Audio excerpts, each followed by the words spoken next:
Wadawida damroguwa mwasinda. Today we are telling the tales of the Taita, a captivating journey into the heart of the Taita's tribe-rich culture. The Taita live in Voi, Undanyi, Kasigao, and Mwatate areas of the Taita Taveta County. The Taita people, also known as the Wataita or Wadawida, are an ethnic group residing in Kenya's Taita Taveta County. They speak Kidawida, a Bantu language. The West Bantu initially settled in the Taita Taveta area around 1000 to 1300 AD.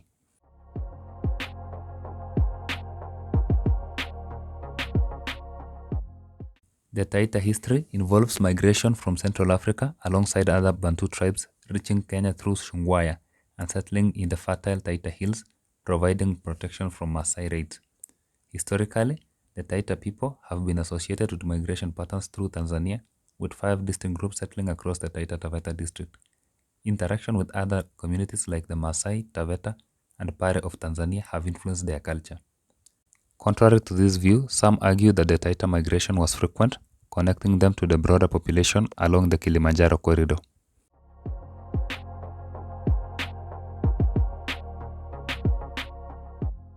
The Taita consist of subgroups or sub-tribes, including the Wadawida, who inhabited the Dawida region, the Wasagala, who inhabited the Sagala region, and the Wakasigao, who live near the Kasigao Massif. Language differences are evident, with the Sagala speaking the Kisagala closer to Kigiriama, while Kasigao is more similar to Pare and Chaga languages. Taita society traditionally operated with autonomous lineages or clans, each occupying specific areas within the hills. However, there wasn't a unified Taita tribe concept before the colonial times. Traditionally, the Taita tribe consisted of lineages or clans known as Vichuku. Each lineage occupied its own territorial area of the hills. These lineages were autonomous political units, and before colonialism, they did not develop an idea or consciousness of a unified Taita tribe.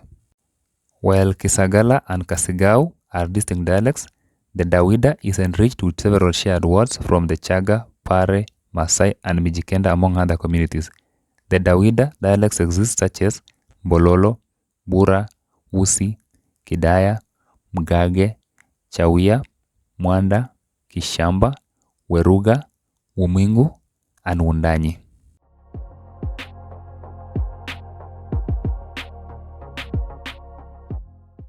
Traditionally, the Taita people liked expressing themselves in music. They had many interesting forms of traditional dances, the most fascinating of which was the people spirit possession dances called the Mwazindika.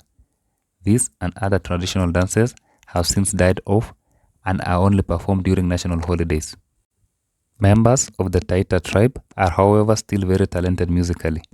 The late Fadhili Williams of the hit song Malaika was one of the many recent Taita musicians.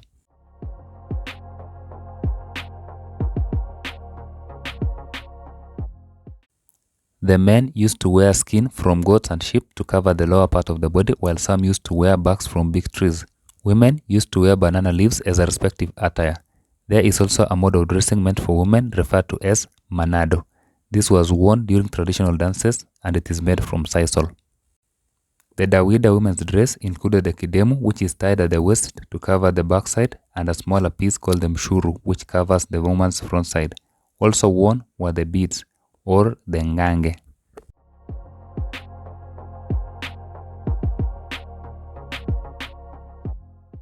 In Taita culture, child naming is considered a major event. People come with gifts to see the newborn baby and special food is made. The child is blessed and they will give the child names of any relatives who passed away or which season the child was born. If a child is called Mwanjala, the name means that the child was born during drought. Wamva means the child was born during a rainy season. Tabu means that the child was born during troubles, or Mwashimba, meaning that the child was born when the lions were seen.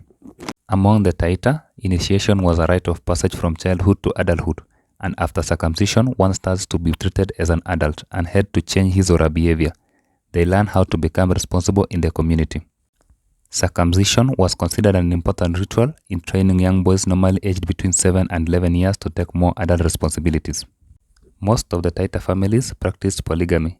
Normally, marriages were prearranged, where the groom was a family friend to the bride's family. Dowry, in form of livestock, would be paid over time.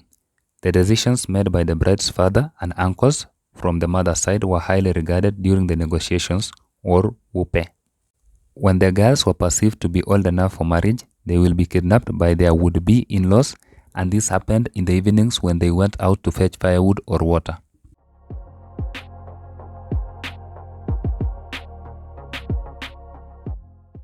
Within the Taita community, a distinct burial custom was observed. Upon an individual's passing, their remains would be interred within a year, after which a unique procedure unfolded. During this procedure, the skull would be deliberately detached from the body and transported to a consecrated cave, where it would find its final resting place alongside the ancestors. Facilitating this eventual separation, a pointed rock was thoughtfully positioned just above the last vertebra of the neck during the initial burial. This strategic placement ensured that as decomposition occurred, the skull could be more easily separated from the rest of the skeletal structure, facilitated by the wedge-like effect created by the rock. A system was established to arrange the skulls within the caves, with the initial row positioned near the entrance, oriented towards the setting sun. Subsequent skulls were then organized in alignment with the respective clan or lineage of the deceased. These burial caves evolved into significant religious sites, serving as places where the community's elders would gather to beseech their ancestors for assistance in times of necessity, such as periods of famine, drought, or disease outbreaks. This unique burial practice wasn't universally applied. Among the Wadawida, for instance, only the skulls of the elderly men, aged 70 and above, were arranged in the caves. In contrast, the Wasagala included the skulls of women and children alongside those of men in their cave burials.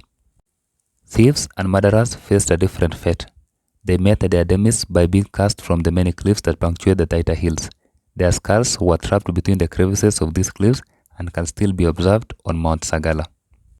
This practice declined in the 20th century with the arrival of Christian missionaries in Kenya.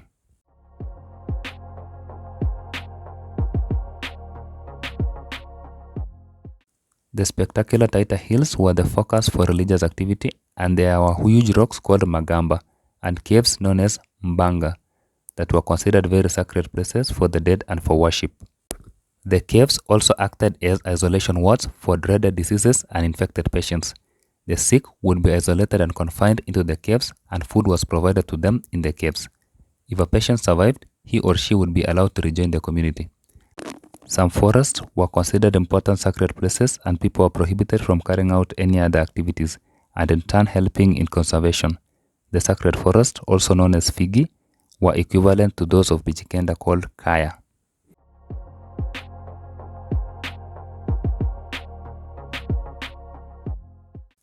The hills and the rocks on the extreme served as grounds for discipline and instilling fear. Criminals were taken up the rocks and thrown down to their death. In the caves also lived some of the largest poisonous snakes and other dangerous creatures. The Taita celebrated harvest festivals, which is held after something special takes place, like a good harvest. Modern Taita society is predominantly Christian, with significant Muslim representation.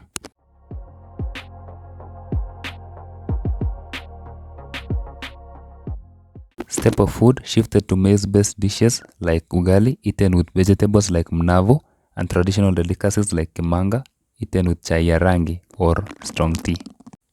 Kimanga, which is a mashed combination of beans plus either cassava, sweet potatoes, pumpkins, or bananas, is still a traditional Taita delicacy prepared during special occasions and accompanied with mbangara, a Taita special drink made from sugarcane, corn, or cassava.